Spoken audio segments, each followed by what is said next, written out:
que é um introito que vai nos colocar e vai nos dimensionar mais ou menos sobre o que é que nós estamos exatamente falando. E vamos falar isso mais de um ponto de vista, de uma perspectiva, de concepções filosóficas, sem grandes profundidades, mas de concepções filosóficas sobre o que seria o direito, ou como se deveria, então, interpretar o direito. E nessas linhas, né, nós começamos pelo chamado formalismo jurídico, a concepção formalismo jurídico, aquela concepção quase todo mundo conhece, e que deriva fundamentalmente da sua estruturação sistemática de Hans Kelsen. Embora eu vou colocar isso de uma forma um pouco mais esquemática que não traduz muitas vezes a complexidade da análise que Kelsen faz, mas aquilo que nos interessa é essa perspectiva mais de confronto entre essas duas linhas de pensamento. O que diz essa linha de pensamento fundamentalmente? Direito é ciência. Isso é uma frase que vocês devem ter ouvido falar várias vezes. Mas o que quer dizer o direito é ciência nessa linha do formalismo jurídico? Ele está querendo dizer o seguinte, que o intérprete deve agir como se faz um cientista, tendo como diferença apenas o objeto de estudo, as normas para o jurista e os fenômenos físicos para o cientista. Ou seja, há que se afastar todo o juízo de valor, a análise do julgador ou daquele que se dedica à ciência do direito é também uma análise tão objetiva quanto o cientista. Daí porque se faz um dos pontos fundamentais desses tempos de vista é exatamente separar a ideia do direito de moral. Né?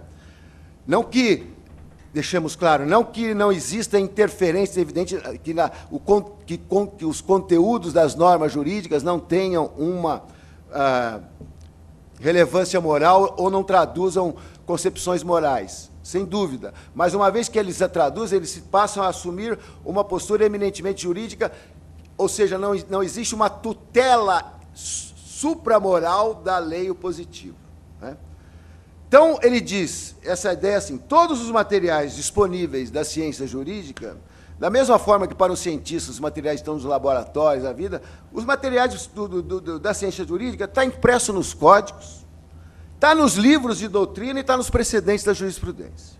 O direito tem uma unidade sistêmica, cabendo ao intérprete, ao aplicar a lei, valer-se das técnicas de interpretação, que são as técnicas de interpretação que nós aprendemos e estudamos na escola, que todo mundo conhece e lembra dela. Que é o quê? É o recurso à analogia, ao silogismo básico da premissa maior, a premissa menor, e a conclusão que da lei, a interpretação sistemática, a interpretação teleológica, a interpretação histórica, a interpretação literal, a interpretação autêntica e a interpretação doutrinal. São todos esses os mecanismos interpretativos de que dispõe aquele aplicador da lei para organizar a descoberta dos fatos e dizer o que é o direito. A decisão final, utilizando esse processo, não é uma escolha, em princípio, não seria uma escolha do intérprete. Mas essa é uma diferença interessante, mas é o resultado necessário do exercício do raciocínio lógico jurídico fundado nesses mecanismos interpretativos. Portanto, é um juízo que, se nós chamaremos, que entenderíamos como juízo de cognição, é um juízo de descoberta. O que eu quero dizer com isso? Que não é um juízo de criação, não é um juízo de inovação. Essa é a ideia. Né? Então, esse entendimento exige como pressuposto que a ordem jurídica consista num universo racional de doutrinas e leis capazes de reduzir a aparente diversidade empírica do direito numa unidade sistêmica e não contraditória. Há que se afastar, portanto, juízos de valor e políticos. Agora, vejam que esse tipo de interpretação, que nós vamos discutir se ele procede ou não, mas ele tem um valor muito grande em termos de segurança jurídica. Porque, quer queira, quer não, esse sistema nos diz, ele nos dá a certeza, ou procura dar essa certeza do direito posto como direito vigente, como direito válido, que nos dá a segurança de que os juízes interpretarão a lei segundo os cânones básicos desta racionalidade dada por um método teleológico, no sentido de descoberta da verdade, ou seja, de que a lei não terá nenhuma, não haverá grandes surpresas. E isso é um processo de segurança na interpretação, inclusive de segurança do cidadão, não haverá grandes surpresas na interpretação da lei ou inovações. Então, mas aí que começa a ser o problema, né? Então, nós temos agora o confronto com uma outra visão, que seria oposta dela. A partir da década de 20, mais ou menos, esse formalismo jurídico foi atacado pelos denominados escola realista, ou escola do direito livre. A escola realista e a escola do direito livre, eles desejavam exatamente introduzir o que eles chamavam de o elemento humano na evolução do direito. Ou seja, em vez de enfatizar a ciência doutrinária e concentrar-se nas regras como um material de análise, os realistas afirmavam que a verdade das decisões jurídicas estava nas filosofias sociais, nas motivações e na atitude mental dos juízes.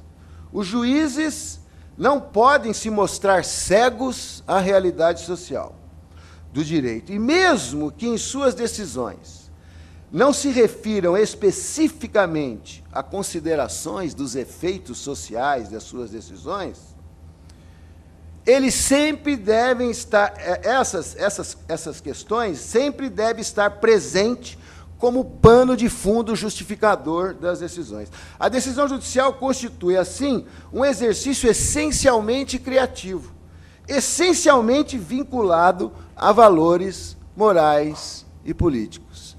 Ou seja, quase que uma oposição daquela primeira concepção do formalismo jurídico. Agora nós temos uma liberdade total do juiz de criar o direito, fundado não num organograma dogmático, estruturado, nos códigos e mesmo na doutrina, mas voltado aqui na perspectiva, voltado para a realidade social, para a atualidade, para os problemas que acontecem. Então, muitas vezes vocês vão já ouvir se dizer então, que os realistas vão dizer quem faz o direito, né, é o juiz.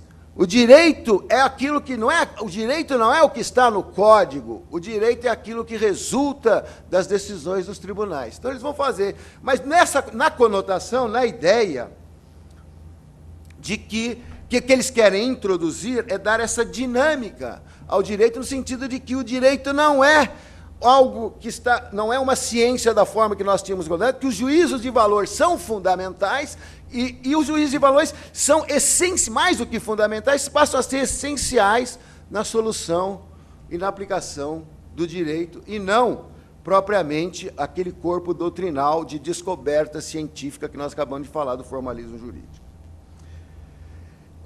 Nesses dois polos, digamos assim, contraditórios, e aqui colocado de uma forma esquemática, só para deixar clara essa contradição, surge umas soluções intermediárias e discussões que nós vamos trazer. Dentre essas soluções intermediárias que passam a surgir, e de contribuições recentes para a filosofia jurídica, a teoria jurídica, notamment da teoria jurídica da interpretação, nós vamos encontrar um grande filósofo inglês chamado Herbert Lionel Adolphus Hart, que é considerado, professor de Oxford, inglês, que é considerado um dos grandes filósofos do direito moderno. Ele é do século passado, e ele é um dos grandes mentores do que se passou a considerar como um positivismo moderado ou temperado, né? Porque, de um modo geral, aquele formalismo que eu estava falando seria o positivismo clássico, na sua essencialidade, na sua perspectiva clássica. E o Hart vai dizer o seguinte: segundo ele, seja qual for a extensão de um corpo de regras, leis ou outros mecanismos reguladores, eles jamais estão totalmente imunes à indeterminação e às interpretações conflitantes. É impossível para o direito deixar de ter uma textura até certo ponto aberta. Na verdade, ele está introduzindo aqui uma ideia que você já deve ter ouvido falar, daquela história de que os termos, isso vem inclusive da filosofia da linguagem, e algumas questões foram introduzidas pelo filósofo Wittgenstein, no seu Tratado Lógico-Filosófico, onde ele vai falar, onde ele vai analisar a realidade sob o ponto de vista da linguagem e do conceito. A determinação da realidade se dá, na verdade, na perspectiva da sua expressão linguística. Então, Wittgenstein vai dizer uma coisa interessante, ele vai dizer assim, aquilo que não pode ser exprimido pela linguagem, simplesmente não existe. Ou seja, é a negação, inclusive, de uma ideia de concepções metafísicas que não possam ser vinculadas à linguagem. E a linguagem, e é na linguagem que nós vamos ter, então, a grande luta, a grande disputa, por causa da sua textura aberta, porque a linguagem, então, vai dizer, no caso, voltando ao Hart, a textura aberta representa uma espécie de zona cinzenta que é inerente aos conceitos empíricos, na qual é impossível, face à indeterminação, determinar a sua aplicação num determinado caso. Então, nós vamos ter essas situações. Diz o Hart, aqui eu cito o Hart, se o mundo em que vivemos tivesse apenas um número finito de características, e estas, juntamente com todos os seus modos possíveis de combinação, se dessem a conhecer a nós, nós poderíamos prever toda e qualquer possibilidade. Poderíamos criar regras cuja aplicação a casos específicos não exigiria nunca uma nova escolha. Tudo seria possível, tudo seria passível de conhecimento. E para qualquer coisa, uma vez que tudo seria conhecido, algo poderia ser feito e antecipadamente especificado por uma regra. Esse seria um mundo apropriado à chamada teoria jurídica, que ele chama de mecanicista, que é aquela ideia inicial que nós demos do formalismo jurídico. Mas o mundo não é assim. E a textura aberta das leis significa que a regulamentação das regras de conduta deve ficar a cargo dos tribunais e autoridades aos quais compete chegar a um equilíbrio, à luz das circunstâncias, entre os interesses conflitantes, que variam de caso a caso. Mas, atenção, textura aberta não significa indeterminação completa. A maioria dos termos tem um significado central, fixo, que confere clareza e facilidade no seu uso geral. De um modo geral, senão se toda a linguagem fosse uma textura aberta de indeterminação, a gente não conseguiria nem estar aqui conversando. Porque, evidentemente, muitos desses conceitos eles se fixam, e se fixam até num subentendimento que nós temos. Por isso que às vezes até uma dificuldade. Vem um indivíduo estrangeiro, ou nós mesmos, em outros países, falando a mesma linguagem deles, mas nós falamos algumas expressões que ele tem que ter um significado para eles, que pode ser até ofensivo, ou então o contrário, e nós nos vemos numa situação. Quer dizer, além desse contexto da palavra em si, tem o contexto do subentendimento, que é um sentido e um conceito que é compartilhado por todos nós, membros de uma determinada comunidade linguística. Então, somente quando os termos, diz o Hart, tiverem uma penumbra ou uma região obscura, na qual se torna, em muitos casos, impossível dizer com certeza se um termo é aplicável ou não, numa interpretação jurídica, é que há de se exigir o exercício criativo do intérprete, ocasião em que Hart lhe consegue o que ele chama do poder discricionário na decisão, o poder discricionário na decisão do juiz. Então, o poder discricionário na decisão do juiz para Hart só surge num momento em que você tem uma situação de indeterminação dos termos que não se discute que há, mas desde que essa situação realmente se verifique numa situação que impossibilite, pela penumbra, pela situação de penumbra, pela situação de vagueza, pela situação de textura aberta dos textos, você ter uma determinação clara, para que então, e nessa hora é que surge, é que vai dizer os artes, ou seja, somente quando a vagueza ou a penumbra dilui as diretrizes das regras jurídicas, é que se abre o espaço ao uso do poder discricionário do juiz, no sentido de escolher entre os interesses concorrentes, no caso específico.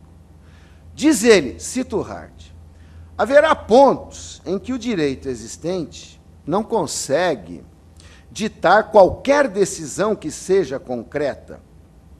E para decidir os casos em que tal ocorre, o juiz deve exercer os seus poderes de criação do direito. Então, veja que aqui ele até admite o exercício da criação do direito pelo intérprete, pelo julgador.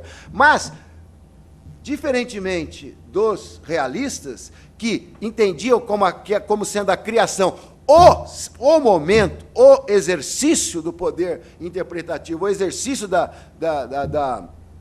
ação julgadora é sempre eminentemente criadora, o Hart limita isso e diz, não, calma, eu admito que há uma textura aberta dos termos e tal, mas, em princípio, nós temos que julgar segundo os cânones do formalismo, que nós colocamos, do formalismo jurídico.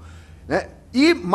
Mas eu admito que há a possibilidade dessa indeterminação, então, nesse momento, é que é possível o uso discricionário, o uso do poder discricionário do julgador. E ele diz assim, mas o juiz, então, tem o direito de exercer os seus poderes de criação do direito, mas não deve fazer isso, ele ainda diz, de forma arbitrária.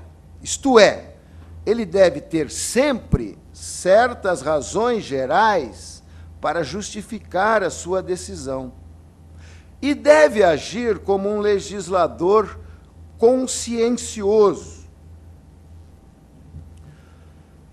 né? Decidindo, ainda que decidindo de acordo com as suas próprias crenças e valores, mas não é um exercício voluntarista, decisório. Aqui eu não prescindo da fundamentação, há que expor a fundamentação, há que dar as razões, inclusive, razões que se submetem ao juízo crítico daquele a quem ela é dirigida e da própria comunidade. Né? A justificativa lógica racional no processo de persuasão do direito, como no direito não é religião, não posso dizer que eu atuo por uma revelação divina. Eu tenho que ter o exercício retórico, argumentativo do direito, eu tenho que dar essas razões.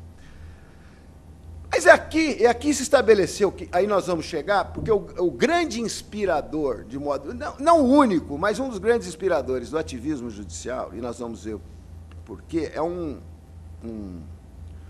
americano, filósofo do direito americano, chamado Ronald Dworkin.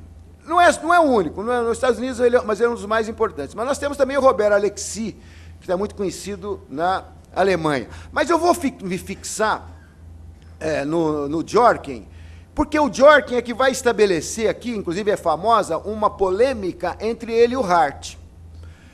E ele vai dizer, que aqui agora eu vou entrar com o Dworkin para dizer... porque, inclusive, o Dworkin, além de ser um dos inspiradores e fundadores teóricos dessa ideia, não da ideia, porque o ativismo judicial é bem mais antigo do que a gente imagina, mas que ele dá uma conformação teórica ao exercício dessa atuação, dessa atividade, e nós vamos ver como é que ele desenvolve isso. É ele, e, inclusive, é um grande inspirador dessa nova concepção teórica do movimento constitucional, que é o chamado de neoconstitucionalismo, que vocês já devem ter ouvido falar. Dworkin, então, vai negar, o que ele começa a dizer é o seguinte, ele vai negar o poder discricionário do juiz. O fazendo, no entanto, a partir de uma concepção mais ampla do direito. Não é negar o poder discricionário do direito para voltar ao formalismo, mas ao contrário. O que ele vai dizer?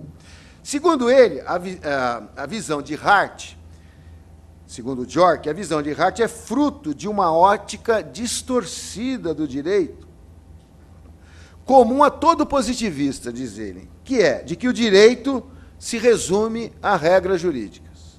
Segundo ele, porque o pressuposto lógico antecedente de um poder discricionário do julgador é de que o conceito de regras jurídicas é coextensivo com o direito, de modo que o caso de alguma pessoa não estiver aberto, se o caso de alguma pessoa não estiver aberto para uma regra dessas, então esse caso não pode ser decidido mediante, entre aspas, a aplicação do direito. O que ele está dizendo é o seguinte, olha, aqui, eu entendo por que o Hart fala que aqui é o momento de criação ou de introdução do novo direito, porque quando chega nessa situação de indeterminação, como os positivistas entendem que o direito é essencialmente a regra positivada, né, quando chega nessa hora ele fala, pô, vou ter que criar alguma coisa nova, porque então é poder discricionário que não é regra. Aí ele vai dizer, não é assim. Essa solução que você está dando de criar dessa situação de um poder discricionário, na verdade, está significando que você está limitando demais o poder de criação do direito, situando numa margem muito estrita. Então, nesse modo de dizer, o poder discricionário, se o poder na concepção positivista, seria extrínseco ao direito. Né? É como se o juiz estivesse trazendo de fora o direito para utilizá-lo numa margem limitada naquela perspectiva do legislador que eu me referi na citação do Hart, do legislador consciencioso. Mas aí o Bjork vai falar o seguinte, não, o direito não se resume a regras, estando nele incluída também princípios e valores. Se os princípios e valores... Veja, quando nós falamos de princípios e valores, é preciso deixar claro que a regra tem valor. Né? A regra tem valor moral, a regra tem valor... Eu não estou dizendo, por positivista, que quando aplica-se a regra, que eu estou abstraindo de qualquer valoração moral, mas eu estou mediatizando a valoração moral e o princípio pela regra, na concretização da regra. Aqui, ele já está... Toda vez que alguém vai falar que o direito tem, além da regra, ele tem princípios e valores, é porque ele está colocando alguma coisa que transcende a regra, transcende os conteúdos veiculados na regra, numa perspectiva de uma... Então, ele vai dizer assim, que os princípios e valores são imanentes ao direito e se acham implícitos na estrutura geral do direito. Então, no limite, não há o uso do poder discricionário, mas apenas e tão somente o exercício da descoberta da melhor solução ou resposta a ser dada ao caso concreto, como expressão de uma concepção coerente de justiça e equidade íncita ao próprio direito. Você já deve ter ouvido falar, aqui, que é aquele fenômeno da positivação dos princípios, né? De que os princípios se positivam, os princípios e regras. Então, para Bjork, ele vai dizer assim, princípios e regras são a mesma coisa. Então, ele diz que a única diferença entre princípios e regras é que é uma diferença meramente lógica, operativa. Ele diz, as regras apenas operam como um tudo ou nada. Aplica-se ou não. As regras nunca podem entrar em conflito. Se acontecer, é porque uma regra está errada e a outra é válida. Uma é inválida e a outra é válida. A regra sempre vigora no princípio sim ou não.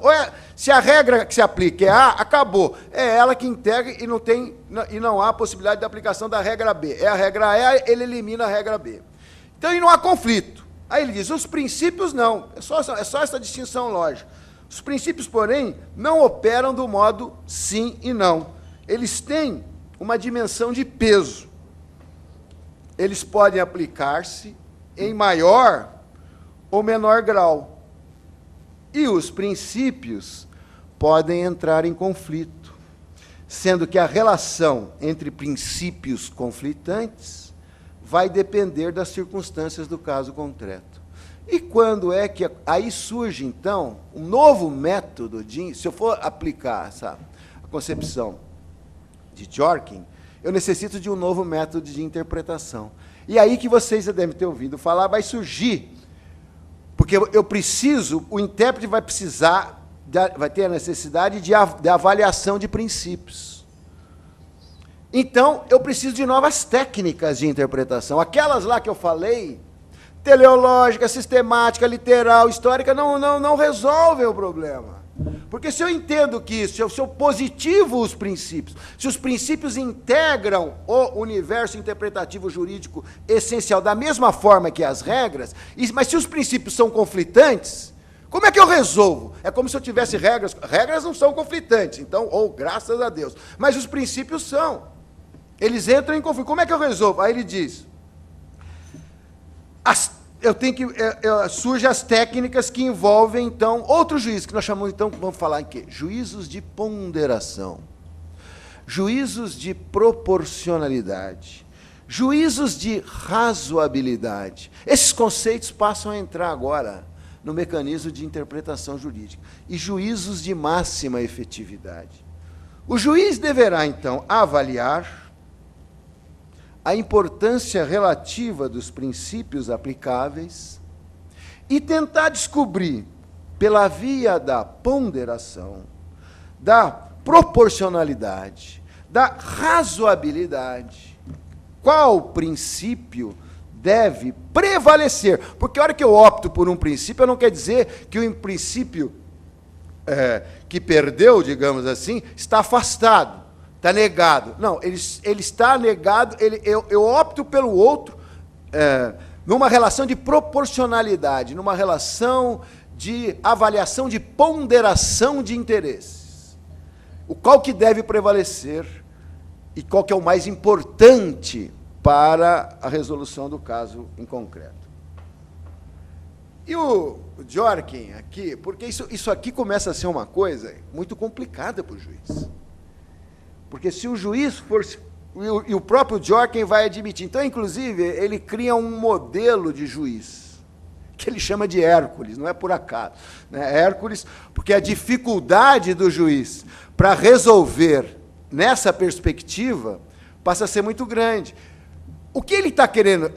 o que ele está querendo fazer é o seguinte, eu construo um modelo ideal do juiz. Não quer dizer que os juízes todos são Hércules, não são. Até ele diz... O Hércules, na minha perspectiva, na obra que ele escreve, falando a sério sobre os direitos, ele vai dizer que o Hércules é um indivíduo com uma habilidade, com uma sabedoria, com uma paciência e com uma perspicácia sobre-humanas.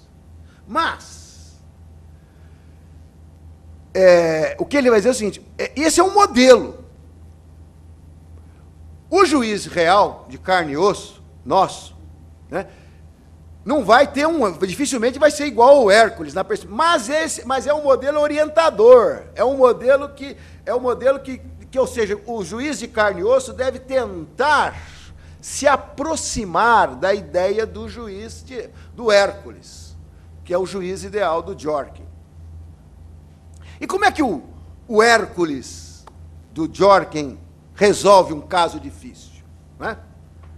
O Hércules elabora algumas teorias políticas que poderiam servir como justificações do conjunto de regras constitucionais. Aqui eu já introduzi o constitucionais, porque, na verdade, essas questões essenciais que nós estamos falando, elas vão envolver muito profundamente mais, não que em algumas situações o direito normal não aconteça, mas elas envolvem muito mais os hard cases, que essas questões, aqui é mais até para a resolução desses hard cases, vamos ver, muitas vezes são as questões constitucionais, principalmente em constituições substantivas, como a nossa, que tem uma regulação exaustiva de vários temas e várias discussões e várias questões. Então ele diz, né, falando do Hércules, o Dworkin vai dizer assim, que ele tem que elaborar teorias políticas que poderiam servir como justificações do conjunto de regras constitucionais que são expressamente relevantes ao problema.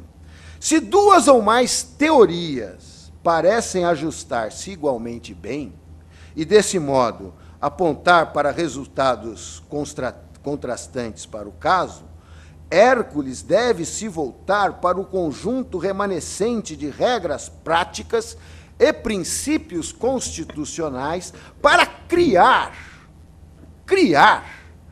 uma teoria política para a Constituição como um todo. Isso não é um trabalho hercúleo mesmo, né? A teoria bem-sucedida irá ajustar-se a todas as regras da Constituição, ou a maioria delas, de modo que as represente como um conjunto unificado e coeso de prescrições e regras que abrangem o comportamento cívico. Dito de outro modo, o juiz deve tomar decisões que apliquem o direito existente, porém, deve fazê-lo de modo que represente o direito como expressão de uma teoria política dotada de coerência interna, ou seja, a teoria que melhor venha se ajustar à coerência geral do desenvolvimento moral e político da sociedade. É uma tarefa dura, né? Exige-se, pois, que o juiz decida, em última instância, a partir de um fundamento de moralidade pública.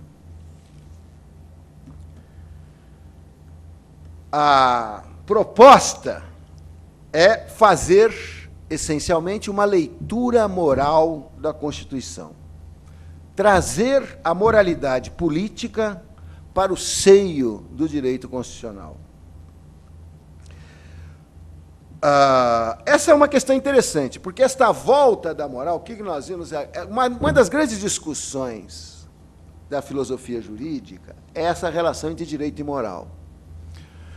Como eu disse, vocês viram, a postura positivista procura eliminar a moral, porque moral é sempre juízo do bem e do mal, é isso que nós estamos discutindo, princípios, juízo do bem e do mal, do direito enquanto tal. Não, como eu disse, não que no direito enquanto tal não tenha o pressuposto o problema, mas não existe uma tutela moral superior ao exercício da atividade do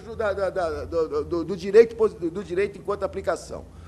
Então, no máximo, nessa perspectiva, no máximo, não existe uma justificação extra, tanto que qual é a grande justificativa fundamental que o Kelsen vai dar para o sistema jurídico? Famoso pacta sunt servanda. Esse é o ponto fundamental moral maior meu. Os pactos devem ser cumpridos. As leis devem ser cumpridas. As leis devem ser obedecidas. Acabou. Esse é o ponto. Ou seja, não existe porque para o direito, é famoso direito natural, né? Para o direito natural, existe uma ideia do justo superior ao direito, E anteriormente, há uma transcendência, há uma heteronomia que comanda o direito de cima para baixo. Numa concepção anterior ao direito, ao direito racional, essa concepção era dada pela ideia do direito divino, né, que São Tomás de Aquino. Então, nós vamos ter todo o direito se submete à ideia do justo, e a ideia do justo está dada fundamentalmente na concepção do direito divino, que vai ser aquela que, em última instância, vai ser dada pela interpretação da Bíblia, não é? Dos fundamentos religiosos, em último caso. Né? Nós mudamos isso, e aí nós tiramos a religião e substituímos a religião, lá no iluminismo, pela razão. O que é que me define o justo? Eu associo o justo à razão. Eu confio que o homem é um ser racional E se o homem aplicar a sua capacidade racional, a razão, o uso da reta razão, nos conduz ao justo. Então, o que vai comandar em última instância serão ideias, o princípios ou fundamentos que eu chego através do uso da reta razão, que é o que vai comandará o direito positivo. Portanto, se tiver situações de grandes contradições, deve prevalecer a reta razão, porque ela é que vai ser social. Também como uma relação heterônima, como um comando que vem, o sistema jurídico sendo, de certa forma, supervisionado pela ideia da razão fundamental, que é, inclusive, o famoso imperativo categórico kantiano, né? Haja segundo a máxima universal de que a sua conduta, segundo a máxima de que a sua conduta pode ser universalizável. Esse é o princípio básico dessa razão. A justiça está aí. Né? Por que se pune o homicídio? Por que o homicídio é injusto? Porque se eu matar alguém, essa conduta que eu realizo não pode ser universalizável, porque se ela for universalizável, eu estou utilizando que outros façam a mesma coisa. Se outros fizerem a mesma coisa, nós chegamos ao caos, nós chegamos ao irracional. Então, eu utilizo esse mecanismo do imperativo categórico como elemento fundante, racional, da justiça, nessa perspectiva do imperativo categórico. Aí o Dworkin vai fazer uma outra coisa muito diferente. Ele vai tirar a relação heterônima e vai fazer o seguinte: agora, meu querido, a justiça ou a moral, eu vou introduzi-la no direito pela via da interpretação. Não é mais uma situação heterônima. Eu trago isso pela via do processo interpretativo. A interpretação do direito passa a ser o fundamento de uma construção narrativa dos valores políticos. Os valores políticos não estão mais lá, heteronomamente, seja na razão acima, seja no divino, mas vão estar onde? Em última instância, vão estar no processo interpretativo, na produção retórica argumentativa do processo interpretativo de aplicação e de execução da lei. Bom, se é assim, quem que interpreta a lei? Somos nós, né? Não só os juízes, mas também os advogados, os promotores, porque quem decide é o juiz, mas a análise, esse processo argumentativo, retórico argumentativo, é exercido ou seja, seria o resultado dessa comunidade de interpretação, que no limite, quem vai dar é o juiz. Né? E isto é que vai criar as situações de que dão margem, que estão dando margem à adoção de soluções que nós chamaríamos de soluções fundadas nesses parâmetros teóricos que eu acabei de dizer. Vou dar alguns exemplos. Então, vamos ver, veja alguns exemplos que está acontecendo com o Supremo hoje. Vedação do nepotismo. O Supremo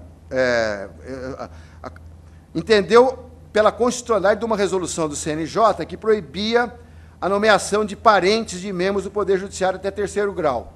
Olha a conclusão do Supremo. Independentemente da lei especificar a proibição, essa proibição, eu preciso de lei que proíba, porque ele diz, é extraída de princípios constitucionais de moralidade e impessoalidade. Ou seja, eu normativizo aqui, entenderam? É uma solução interessante. Né? O que eu fiz aqui? A positivação do princípio. O princípio virou a definição da proibição do nepotismo. Não preciso de uma lei expressa que diga é proibido a contratação em cargos de confiança de alguém que tenha parentesco com aquele que contrata até terceiro grau. Não! A própria Constituição falou que, olha, isso aí viola o princípio da moralidade e da impessoalidade, ponto. Está proibido. a impossibilidade da prisão por dívida. Esse é um outro caso interessante, porque e até porque até na Constituição, da prisão por dívida não, da prisão do depositário infiel. Porque na Constituição, o que se entendeu? Hoje o Supremo concluiu que é inconstitucional a prisão do depositário infiel. Mas está na Constituição. Está escrito aqui na Constituição. Não haverá prisão civil por dívida, salvo do responsável pelo inadimplemento voluntário e inexcusável de obrigação alimentar, que todos nós conhecemos, e do depositário infiel. Mas então como é que fala que é inconstitucional o depositário infiel? Olha onde que se vai buscar a fundamentação. Numa concepção supralegal, que dizer o seguinte, que houve a derrogação das leis da Constituição em razão do Brasil ser signatário do Pacto de São José da Costa Rica. Eu passei a dar aqui, ao Pacto de Santa Fé da Costa Rica, um status derrogativo da minha própria Constituição, utilizando o mesmo mecanismo de princípio. É interessante esse processo de análise, desse processo de interpretação do ativismo. Outra, interessante também, a suspensão da lei da imprensa. Eu simplesmente suspendi, o Supremo, todas as previsões que são incompatíveis com o padrão de democracia e da liberdade de imprensa concebidos pela Constituição. E eu eliminei a lei de imprensa. E uma outra, essa também muito interessante, mais recente, que é a admissão da relação homossexual, equiparando a união estável, chamado famoso casamento gay, né? Autorização do casamento gay. E isso, vejam só como o Supremo chega a essas decisões. Se você for ver a ementa do Supremo nessa discussão, ele diz assim, primeiro, o sexo das pessoas não se presta como fator de desigualação jurídica.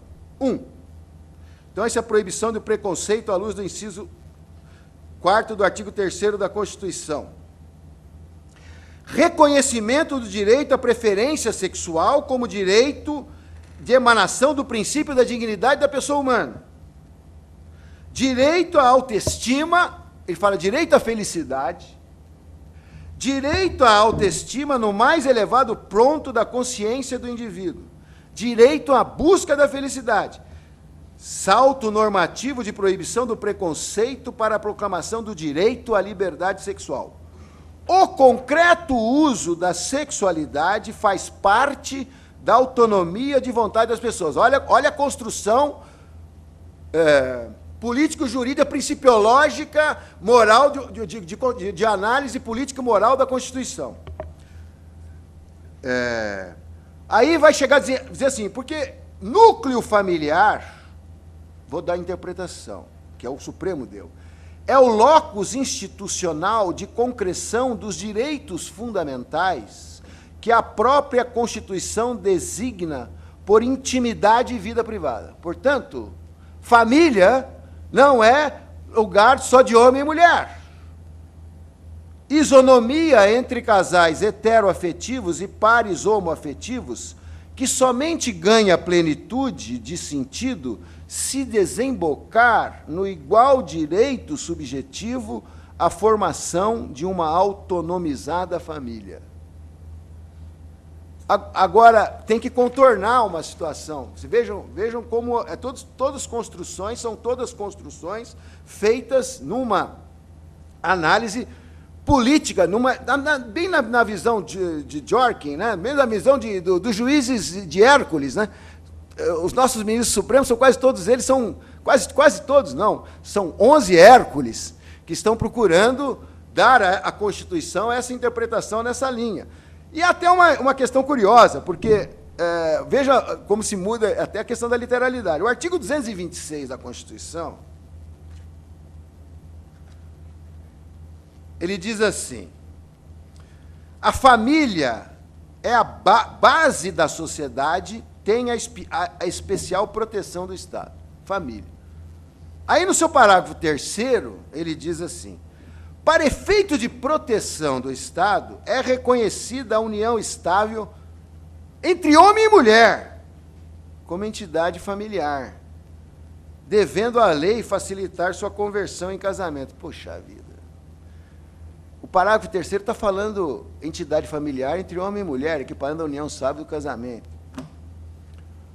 Diz o Supremo. A referência constitucional à dualidade básica homem e mulher, no parágrafo 3º do artigo 222, deve-se ao centrado intuito de não se perder a menor oportunidade para favorecer relações jurídicas orientais e sem hierarquia no âmbito das sociedades domésticas. O Supremo está dizendo o seguinte, ali eu coloquei homem e mulher como exemplo para dizer que na entidade familiar não existe hierarquia do homem sobre a mulher ou da mulher sobre o homem. Então, ali, essa expressão homem e mulher do parágrafo 3º não serve para negar a proteção à família, inclusive da família homoafetiva, ou seja, eu não posso rolar, não há como fazer rolar a cabeça do artigo 206 no patíbulo, ó que bonito, no patíbulo do seu parágrafo 3º.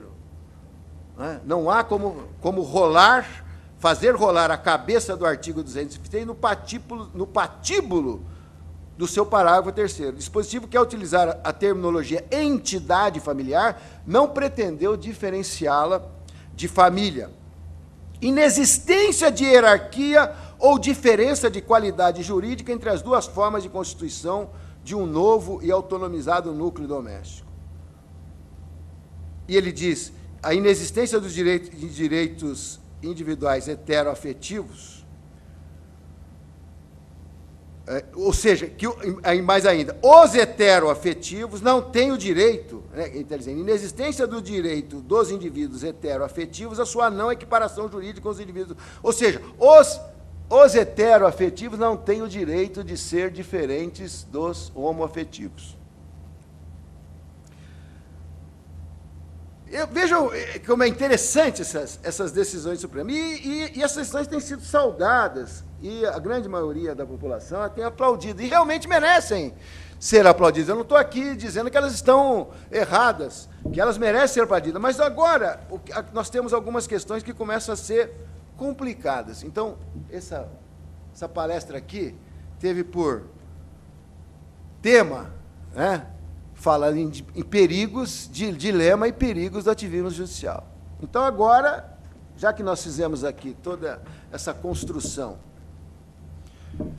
de como se chegou a esse ativismo, e nós estamos aqui até elogiando várias decisões que são fundadas exatamente nesse ativismo judicial, vamos ver se isso aqui, se não há algumas situações perigosas aqui.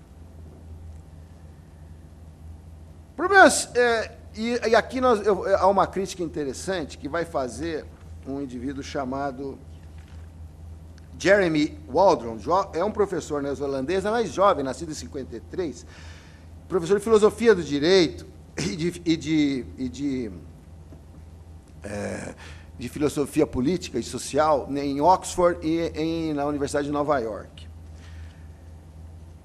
E ele vai primeiro, nós digamos assim, esse argumento de princípio,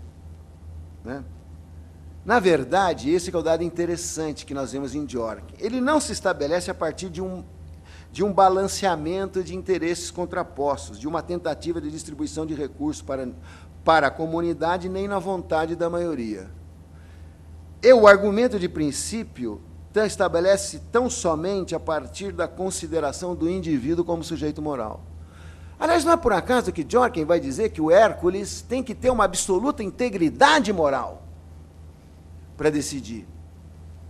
Não basta ter a capacidade decisória nos termos em que nós colocamos, mas isso é fundamental. Por quê? Porque é ele que vai dar essa dimensão política, moral, às regras ou as cláusulas principiológicas e abertas da Constituição. Portanto, ele não poderia estar submetido a nenhum interesse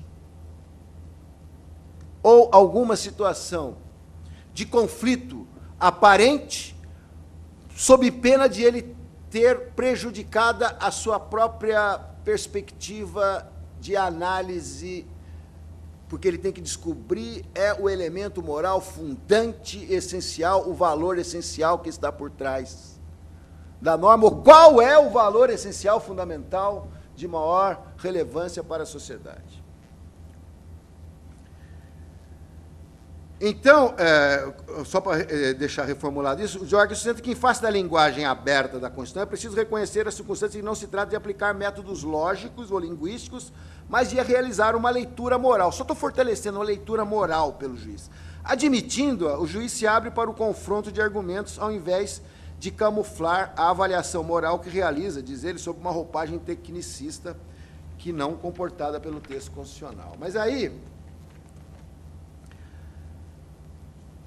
o Waldron vai dizer o seguinte: na verdade, eu estou separando dois planos decisórios diferentes. Um plano decisório democrático, dado pela maioria, que seria o plano político-legislativo, e um plano decisório fundado numa relação de avaliação de princípios que estão... Enquanto aí começa a criar uma situação interessante. Eu situo, ao situar o procedimento majoritário ao lado de... Então, o procedimento majoritário do legislativo, lá sim vão estar envolvidos preferências, cálculos de interesses, discussões de conflitantes de interesse entre A e B, lobbies.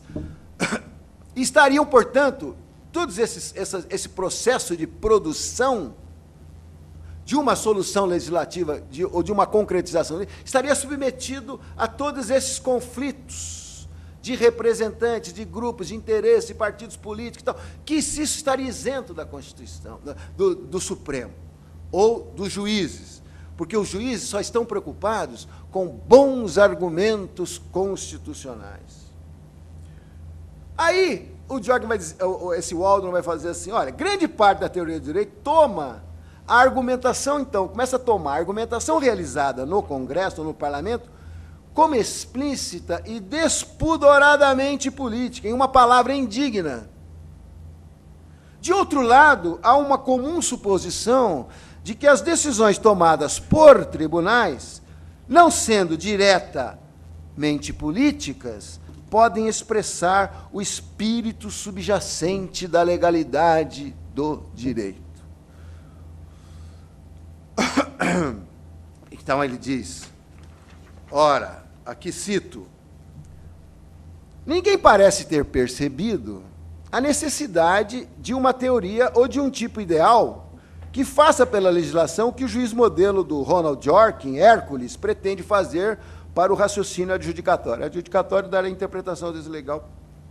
Ou seja, se aqui é assim, eu quero um Hércules legislativo também. Por que eu vou ter um Hércules do direito e eu não posso ter um Hércules legislativo? Aí ele vai dizer, não apenas não temos os modelos de legislação normativos ou aspiratórios de que precisamos, mas a nossa jurisprudência está repleta de imagens que apresentam a atividade legislativa como uma negociata, troca de favores, manobras de assistência mútua, intriga por interesses e procedimentos eleitoreiros, e, na verdade, como qualquer coisa, menos como uma decisão política com princípios. Essa observação, se a gente olhar o Brasil, né, numa perspectiva contingente, ou seja, numa análise do Brasil hoje, né, do nosso parlamento hoje, e nós tivemos a noção do que está o Supremo fazendo hoje, realmente nós temos que concluir que o nosso legislativo não está assim, o nosso parlamento não está, vamos dizer assim, usando de um eufemismo, não está muito à altura do exercício da sua atuação como parlamento em relação à nossa sociedade, né? Mas, daí não deriva, o que eu estou colocando, essa é uma questão contingente, mas há uma questão essencial na discussão teórica que está aqui subjacente, que é essa. A explicação, essa crença difundida entre os juízes que os tribunais colocam-se distantes do tipo de política, pois estão comprometidos com o império do direito e não com o império da maioria, A crença a que se refere o autor, que é representada nessa ideia, cria problemas. Cria problemas exatamente de desprestígio, de desconstrução de elementos fundantes essenciais no exercício da democracia, que é, desde a separação dos poderes, a linha Montesquieu, até essa deferência com o poder legislativo, porque o poder legislativo é o poder democrático. O poder judiciário é o poder aristocrático. Aristocrático não no sentido da aristocracia, no sentido da concepção pejorativa do aristocrata, soberbo, arrogante, mas o aristocrata na perspectiva da própria ideia da palavra aristocracia, que vem do grego arete, que quer dizer virtude. Virtude no sentido meritória. Né? Então, nessa linha, você tem essa distinção. Mas fundamentalmente, né, nós temos a questão fundamental nas nossas discussões de interpretação de Constituição, precisa ser alertado para a questão de justiça. As questões de justiça também envolvem disputas. Não vamos acreditar no direito natural. Isso aqui também é uma certa forma de voltar ao direito natural, de que existe um objeto essencial profundo do justo a ser perseguido. E que agora são os juízes, os Hércules do Tribunal do Supremo que vão dizer onde está.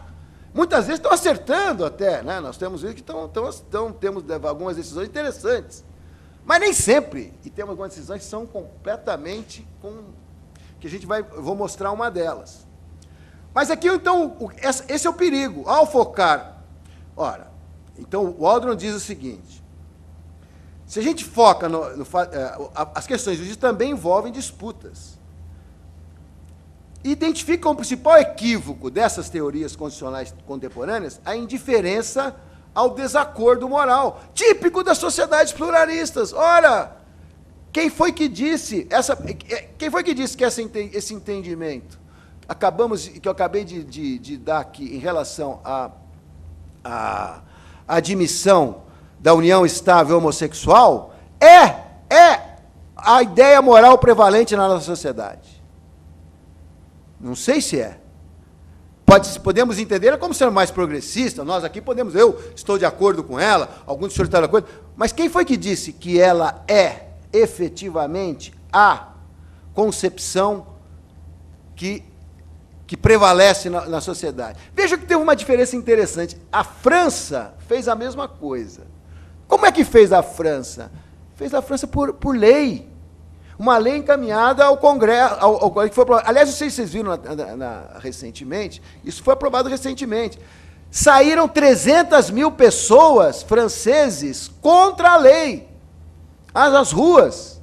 Mas a lei foi aprovada. Mas esse é o lugar, esse é o locus de discussão, que é isso que o Waldron aqui coloca. O locus de discussão é que é o parlamento. Porque senão a gente fica fugindo de questões. O aborto, por exemplo. Tem gente que é a favor do aborto. Vamos deixar o Supremo decidir se é a favor ou não do aborto? E nós ficamos ocultando. Quando chegou nas últimas eleições, vocês viram que essa discussão foi trazida e todos os candidatos fingiram que não era com ele? Ninguém enfrentou a questão essencial sobre ser a favor ou contra o aborto? Agora, nós temos isso. Essa discussão teve, me parece, acho que no Uruguai, se não me engano, houve uma discussão nesse sentido. Né? Agora não tenho certeza. Mas, então, ele diz aqui, o Waldron, ao focar o desacordo íncito às questões de moralidade, considera a legislação o fórum mais apropriado para decisões sobre os direitos, pois a contempla como produto de um processo deliberativo que não camufla as divisões e conflitos que circundam, as decisões e conflitos que circundam as decisões sobre justiça. Aduz ainda que os tribunais não se imunizam das disputas sobre as questões de justiça. Se há desacordo, há disputa.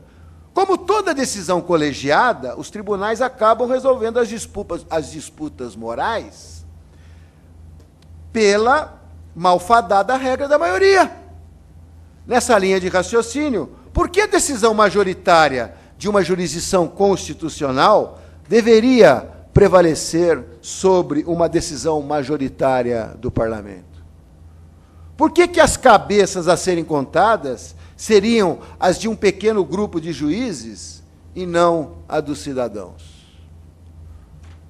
Então, essa é uma questão que, na verdade, nós podemos correr o sério risco de criar-se uma certa infantilização da sociedade, de deixarmos na mão de, lembrando Platão da República, né, Platão na República fala do filósofo rei, que está acima dos guardiãos, e é ele que vai dar as linhas fundamentais, porque ele é que tem o conhecimento da sabedoria. Nós vamos deixar, tirando os filósofos reis, vamos deixar os juízes Hércules no lugar? Uma questão para ser colocada. Habermas vai fazer uma crítica semelhante. O Habermas vai procurar demonstrar que, quando os juízes axiológicos se misturam a argumentos normativos, as preferências intersubjetivas são comumente tomadas como valores objetivos, dotados de um caráter universalizante e autossuficiente. O grande perigo dessa prática está no fato de que essa suposta objetivação de valores, tratados pelos tribunais como categorias normativas, é utilizada muitas vezes na usurpação da autonomia do cidadão. Nesse momento, o discurso jurídico, supostamente neutro, mascara a imposição de padrões morais. De acordo com Habermas, o recurso a valores como razões de decidir retira a racionalidade do processo e permite ao juiz atuar conforme as suas concepções do bem, as quais, em uma sociedade pluralista, não podem ser exatamente tidas como consensuais. Assim, as normas jurídicas produzidas pelo procedimento democrático são deslocadas por uma atividade judicial de atribuição de sentidos ao texto constitucional, diga-se, em certa medida, arbitrária, da qual emanam como vinculantes valores supostamente compartilhados pela comunidade jurídica. O ceticismo de Habermas em torno da leitura moral da Constituição feita por uma jurisdição constitucional deve-se, notadamente, ao aspecto monológico do processo da decisão.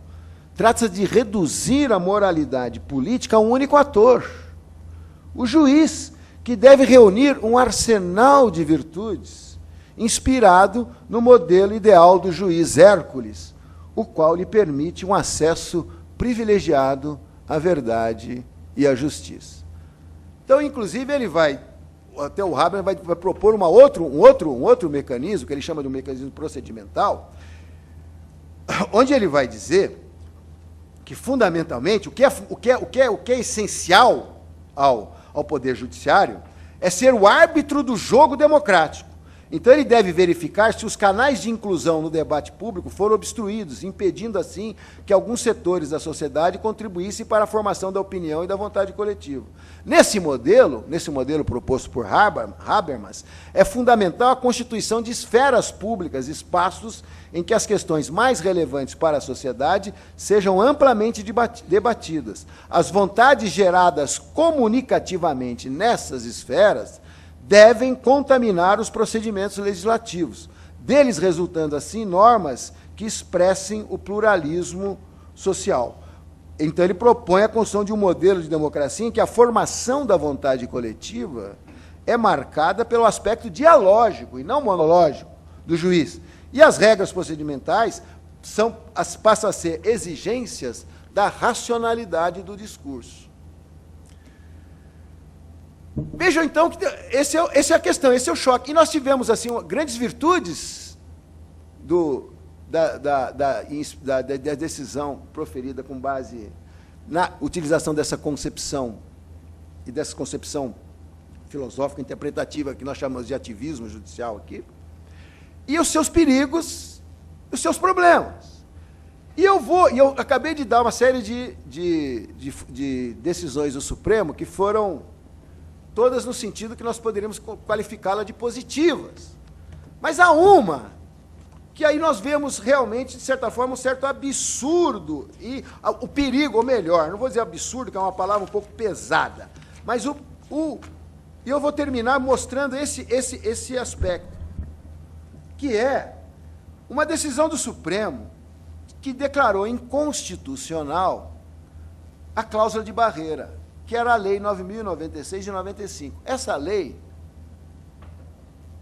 foi uma lei feita em 95 e que ela estabelecia, essencialmente, o que ela estabelecia? Ela estabelecia, dizendo, o artigo 13 dela dizia o seguinte: tem direito a funcionamento parlamentar. Funcionamento parlamentar não é direito de não ser eleito, é de atuar nas comissões, de participar da mesa diretora das câmaras e tal. Então, ele está dizendo o seguinte: tem direito a funcionamento parlamentar o partido que obtenha, no mínimo, 5% dos votos válidos, que são tirando os nulos e os brancos, distribuídos em pelo menos 1/3 dos estados, com o mínimo de 2% do total de cada um deles. Ou seja, em 1995, o Congresso fez uma lei que falou o seguinte: olha, essa lei só vai ser aplicada daqui a 10 anos, só ia ser aplicada em 2006. Mas a lei está vigorando a partir de agora, e vocês sabem que daqui a 10 anos nós vamos instituir a cláusula de barreira. Ou seja, nós vamos dizer que se vocês não conseguirem, nesses 10 anos, se vocês não conseguirem alcançar esse limite mínimo de 5% dos votos no território nacional e de 2%, vocês vão perder o quê? Vocês não vão ter direito a funcionamento parlamentar e vocês vão perder o fundo partidário. O fundo partidário vai ficar só 1% de todos do total, 99% vai ser distribuído entre os partidos que conseguirem, e só 1% vai para os partidos que não conseguirem, e a propaganda, o direito de propaganda vai ser reduzido. Vocês vão ter só 2 minutos por semestre, enquanto os outros têm 20 minutos por semestre. Aí havia 29 partidos registrados. 7 atingiram a meta. Os outros não. Aí o que eles fizeram? Ação de inconstitucionalidade 10 anos depois no Supremo. O Supremo falou que a lei era inconstitucional. Só o Supremo brasileiro acha que a lei de cláusula de barreira é inconstitucional. A cláusula de barreira existe na Alemanha, existe na Dinamarca, existe na Espanha, existe na Noruega, existe na Suécia, existe na Polônia, existe até na Turquia, inclusive com cláusula de 10%, para evitar a formação de partidos extremistas. Para nem deixar que partidos extremistas se formem, então já cria uma cláusula de barreira de 10%. Fundamento do Supremo. Vamos ler a Constituição. É livre a criação, fusão, incorporação e extinção de partidos políticos, resguardadas a soberania nacional, o regime democrático, o pluripartidarismo, os direitos fundamentais da pessoa humana e observados os seguintes preceitos: caráter nacional e funcionamento parlamentar de acordo com a lei. Onde é que eu incluo aqui a inconstitucionalidade da cláusula de barreira? Aí os ministros vão dizer o seguinte: é porque viola o princípio da isonomia, uma bobagem, me desculpe, e viola o princípio do pluripartidarismo. Mas como assim? Quer dizer, pluripartidarismo é quanto? É 30? É 29? É 14? O que é pluripartidarismo?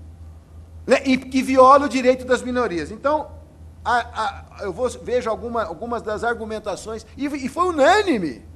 O que é interessante é que foi unânime. Dessa vez não houve nem divergência no Supremo.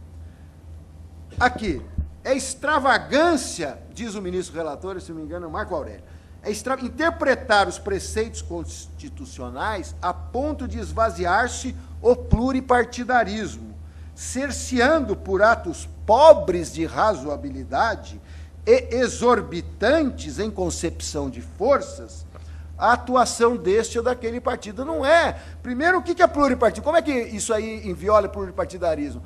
E eu dei um prazo, inclusive, de 10 anos. Aliás, nesse país de cláusula de barreira, de outros países que eu citei, no Brasil ainda é minorado. Aqui não tem o funcionamento parlamentar. Mas por que isso foi feito assim? O sujeito era eleito.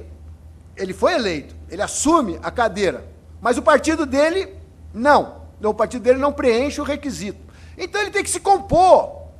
Ele vai ter que entrar em outros grupos, que era, inclusive, o que já se estava fazendo. Por exemplo, o PR hoje, né, esse partido da República, na verdade, ele é a reunião do quê? Do PRONA, lembra do PRONA, do Ané? E o PL. E esses processos de rearranjo já estavam se dando, até que eles foram impedidos. E nós vamos ver que isso é péssimo para a democracia brasileira, a fragmentação partidária e esse excesso de partido. E o fundamento, você veja que o fundamento está colocado de uma forma generalizante, principiológica e sem nenhuma substância mais, digamos assim, lógica, racional e concreta. Né? Aí ele vai dizer que, quando da revisão da Constituição, a cláusula B foi colocada na Constituição de 67, depois foi tirada. Aí criou-se uma ideia, mas ele não fala isso, porque isso aqui nenhum dos outros fala, de que para haver a cláusula de barreira não poderia ser por lei ordinária, teria que ser por emenda à Constituição. Outra bobagem. Aliás, internamente, dentro da própria, dessa decisão, nós temos ministros falando, não, eu acho que não precisa de Constituição, mas eu acho o seguinte, viola o direito das minorias. Então começamos a uma discussão, que chega à discussão de um exercício retórico, assim, poético até. Né? E olha o político, aqui aí diz assim, a criação pura e simples da cláusula de barreira, olha esse fundamento de um ministro. A criação pura e simples da cláusula de barreira, sem que se tenha como pano de fundo a reforma política, notadamente no que diz respeito à fidelidade partidária, votação em listas, voto distrital puro ou misto, a questão da simultaneidade das eleições, o fim da representação, não levará aos resultados almejados. Mas o que é isso? Ele deixou de ser juiz para ser político? Ele está fazendo um juízo de pura conveniência, o fundamento dele é um juízo de pura conveniência. Olha, eu até acho que a cláusula de barreira deve ser reconhecida, mas não, é uma questão cronológica, mas ela só pode ser colocada no âmbito de uma reforma, de uma reforma mais ampla, política, onde se discuta fidelidade partidária, votação em lista. Bom, mas isso é uma discussão de conveniência típica do parlamento e do legislador. Não cabe o juiz dizer qual é a reforma que ele acha que deve vir antes ou que deve vir depois. Então, olha aquele perigo lá, e olha, começa a se traduzir numa decisão como essa, e que foi unânime. Né? Então, se coloca assim, fere a garantia essencial da democracia representativa que as minorias tenham expressão, que as minorias não tenham expressão no plano político sob pena de instaurar a ditadura da maioria. Mas que bobagem. Entender que você tem uma limitação de partidos, de dar a essa, principalmente quando você está distribuindo dinheiro público, porque, no final dos contos, quem está pagando, e eu vou mostrar isso, para vocês terem uma ideia do que é que significa, quem está pagando isso, inclusive a propaganda eleitoral gratuita, somos nós, porque a propaganda não é gratuita, não. As empresas descontam isso do imposto de renda. Então, não é gratuita, como se pensa. E o fundo partidário, quem paga somos nós. Para vocês terem uma ideia, eu vou dar esse dado aqui. Lembra daquele partido do Fidelis, o Levi Fidelis? Aparece toda hora com o trem-bala. Bom, ele diz, esse aqui é um artigo interessante de um jornalista que diz assim, é positivo que exista um partido, seria bom se houvesse até muito mais. O que produz uma situação anômala não é o número de agremiações, mas a continuação de regras facilitadoras. Depois de todos esses anos, porque ele faz uma análise histórica que é o seguinte, acabou a ditadura, nós fizemos uma regra, nós já tivemos mais de 80 partidos no Brasil. Alguém vai dizer que nós somos mais democráticos hoje do que quando era, algum tempo atrás, quando tinha 80 partidos?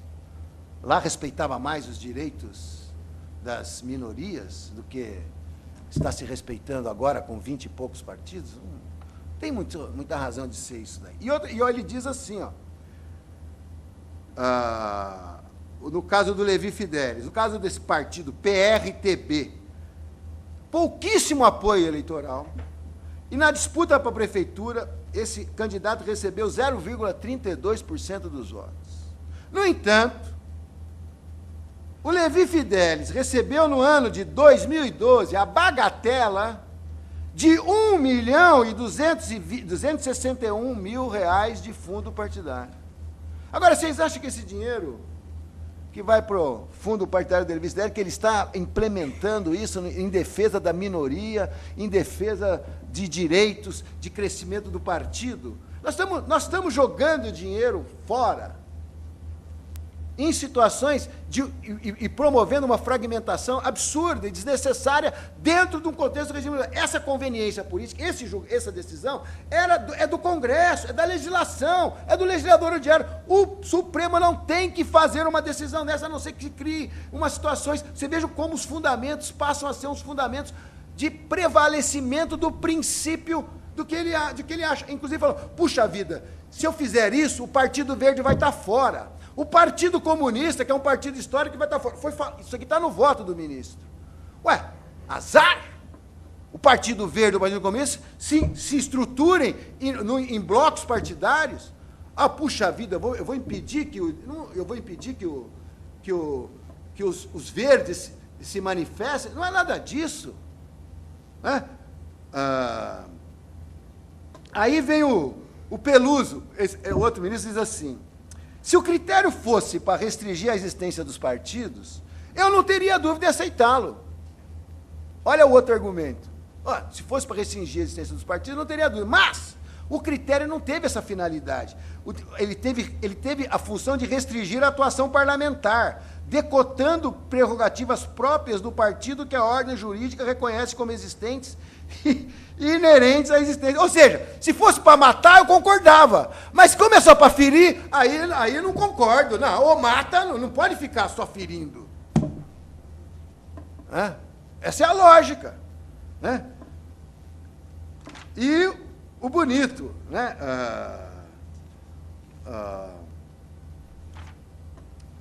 Então, vejam, e se manteve, então, o sistema antigo, o sistema que estava em vigor na transição. Agora, recentemente, até eu estava vendo o jornal, e esse candidato à presidência da República, Aécio Neves, estava discutindo exatamente isso. Porque, na verdade, o que nós estamos vendo é o seguinte, que essa fragmentação dos partidos, na verdade, só tem criado situações que dificultam. Por que vocês acham que o Marcos Feliciano está ocupando hoje um cargo na Comissão de Direitos Humanos, em acordos internos lá, em um partidinho PSC sem grande expressão político-eleitoral? Né? Então, concluindo, que eu já falei demais, eu finalizo trazendo a vocês essa última votação do Congresso, quer dizer, fiz elogios ao Supremo, várias decisões que merecem todos os nossos incômodos, nossos elogios, mas nós tivemos aqui decisão também completamente equivocada, porque aquela crítica que foi feita pelo Walton e que foi feita pelo Habermas tem procedência, e nós vemos isso num caso concreto. Eu trouxe esse dado num caso concreto, essa interferência, ou seja, aí você cria uma situação de diminuição exagerada do poder legislativo, e pode muito bem você, ocultando posições, até numa infantilização da sociedade, você se substitui em valores, os seus valores passam a preponderar sobre os valores que seriam os valores, digamos assim, maiores ou compartilhados da sociedade. Então, em última instância, eu vou encerrar aqui a minha exposição, deixando claro que não apresento nenhuma resposta, nenhuma solução direta para a questão, mas eu coloco isso à discussão e para a reflexão de vocês e a minha própria reflexão nessas questões que, como vocês veem, que vocês vejam que a questão não são tão simples como se imaginava que poderia ser e como aqueles que advogam o ativismo judicial de um modo mais acrítico, muitas vezes acham que essas questões não são questões que são relevantes e sobre as quais se pode falar. Não é bem assim e nós temos que sopesar todos esses dados. Então, com essas últimas observações, eu encerro aqui a minha manifestação e peço desculpas por ter falado demais, ter adiantado a hora de vocês. Não sei se eu ultrapassei os limites, mas, infelizmente, eu sou um pouco verborrágico mesmo, e aí é o preço que pagam por me chamarem para falar.